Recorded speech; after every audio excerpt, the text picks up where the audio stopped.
Við förum núna austur að Skógum undir Eyjafjöllum og hittum Þórð Tómasson, merkan mann, safnvörð þar.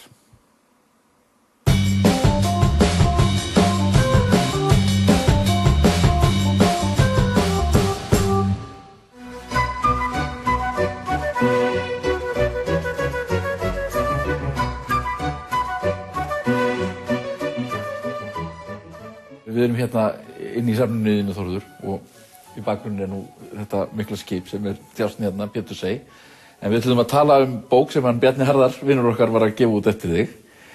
Sýnisbók safnamanns, og það þú ert að skrifa ýmsa hluti hérna í safninu og það meðal annars þessi kistill sem á sig mjög merkilega sögu.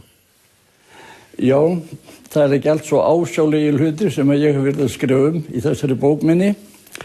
En gripi sem að höfða til mín með sérstökum hætti og þessi verskrína sem hérna, sem ég skrifa hún á sér miklu merkilegri sögu heldur en allar aðrar verskrínur í safninu sem eru margar og góðar.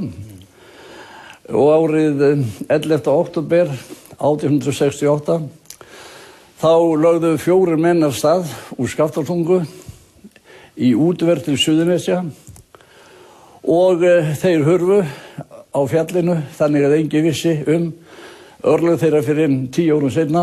Þá fundust þeir, en 100 árum seinna þá fóru menn að klöppinni þar sem þeir eru úti og settu upp minningarskjöld þennan atburð og þá var hirt allmikið af dóti sem hafði komið þá upp úr, blásið upp úr sandi, þar á meðal leifar af verskrínum. Og ein verskrínan, hún var svo vel varðveitt að ég gat sett hana saman þegar hún kom hérna í safninu í Skógum. Og ég fekk meira að segja með rúmlega 100 ára gamalt smjör. Og ég fekk leifar af fatnaði, það hérna til dæmis leifar af karlmannsjakka og vaðmáli frá þessum stað. Og það var ekkert vandamál fyrir mig að setja skrínuna saman og það eins og ég segi, hún höfðar til mín með alveg sérstökum hætti fram yfir marga aðra hluti í safninu. Þessar menninir sem voru með þetta voru klæddust þessari flík og voru með þessar skrínu, þau urðu úti með svona hörmulegum hætti. Já, bein þeirra voru öll sett í sóranbelg saman og flutt til grefturnar. Í austur í Skaftártungu.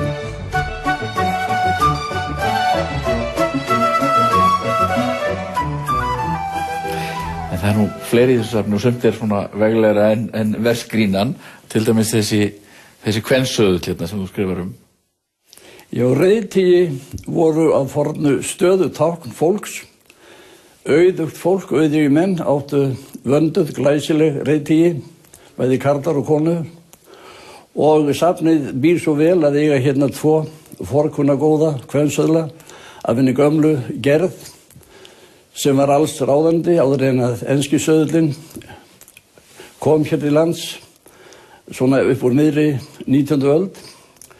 Þessi söðull hér dýrgripur frá árinu 1756.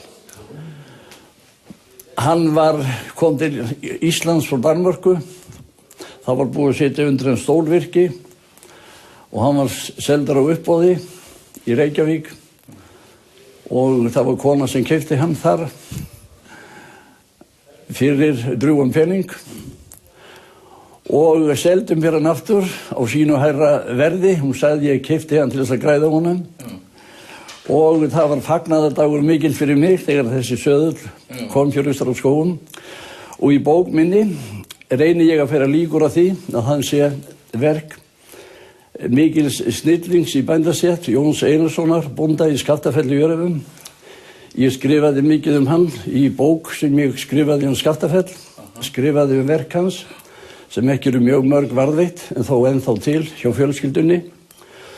Og það sjónabók hans með mörgum uppdráttum að útsaumi varðveitt í Þjóðminjasafni og það eru viss atriði í henni sem að benda svona á skyldleika við þennan söðull og það það sem ég að reyna að færa líkur að söðull af þessari gerð kostaði heil kýrverð jafnvel meira.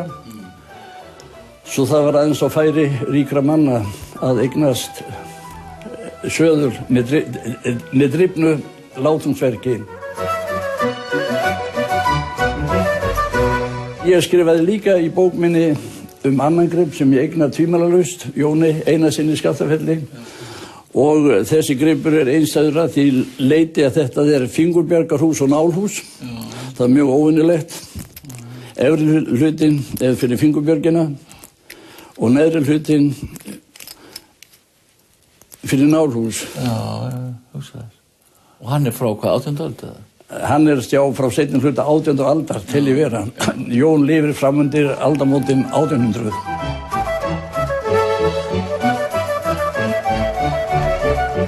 Það kafli í bókinu rúmfjallir og það kannski, menn gera sér ekki alveg grein fyrir því að þetta voru kannski dýrmætustu eigur fólks, sumt að því var fátækt, þessar rúmfjallir sem það hafði hjá sér í rúmunum og þær eru náttúrulega ýmsri gerð og þú ætlaðir að sýna mér þetta eina sérstaklega. Það mikið af merkilegum rúmfjölum í safninu og mjög margar þeirra eru letraðar, höfðaletri og það vart á færin annara en ég segi sérfræðinga að lesa höfðaletur í dag. Þetta svo dálítið fjölbreytilegt letur og þessar fjalir voru fyrst og fremst, ég segi, þær voru fram við stokk á nóttunni og það hlýtur að fólgist í þeim góð vernd gegn vondum draumum. Hérna rúmfjöl frá 1826 og ég lenti í miklu vanda með að lesa þessa rúmfjöl. Svo kom Þór Magnússon, þjóðminnavörður í safnið og hann sneri henni við og þá var þetta auðlesið, hið gamla kvöldvers, vertu yfir og allt kring með eilífri blessan þinni. En hér uppi fjöl sem mikil dýrgripur í fjalasafni í Skógum. Þetta rúmfjöl Karítasar, stjúpdóttur séra Jóns Steingrímssonar. Hún skorin út af manni hennar, Þorsteini Eyjólfssyni bónda í Vatnsskarðshólum. Séra Jón Steingrímsson segir í ævisögu sinni Karítas stjúpdóttur sína: Karítas lét fallerast og hlaut fyrir það að giftast sléttu bóndamanni. Það segja hún fekk ekki giftingu sem samsvaraði ættgauki hennar. En þetta var ágætur maður. Fínn tréskerið, það eru fleiri hlutir eftir hann í safninu í Skógum. Hérna ártalið 1777 og hér letrað fallega vers úr Passíusálmum. Vaktu minn Jesú, vaktu í mér, vaka láttu mig eis í þér. Við lok stendur hér, Amen. Þorsteinn Eyjólfsson, Karítas Jóns dóttir A.F. myndi því að eiga fjölina.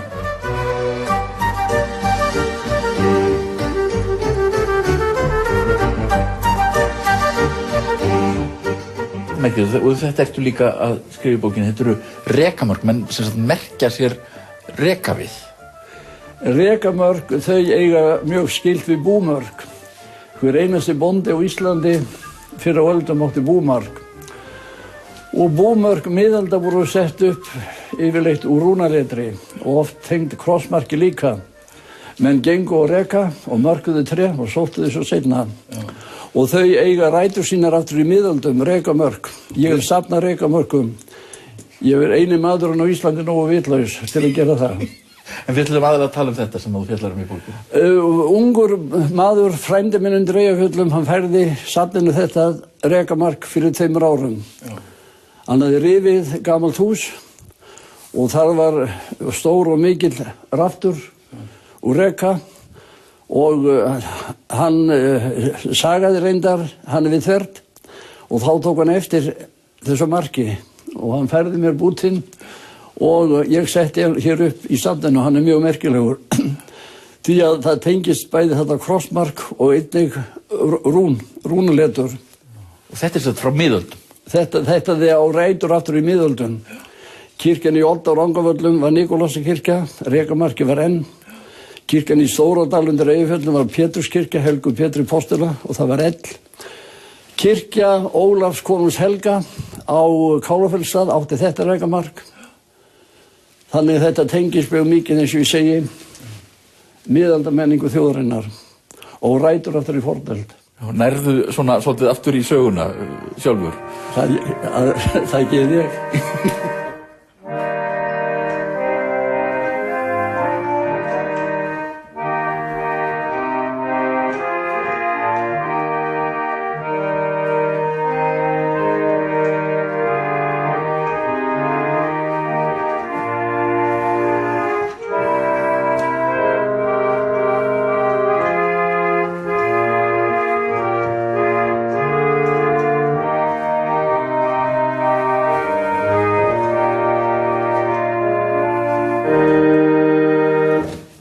Þórður, þú leikur orgel, þú spinnur ull og mér skilst þú sést tilbúið með handrit að nýrri bók sem fjallar mjaltir og mjólk.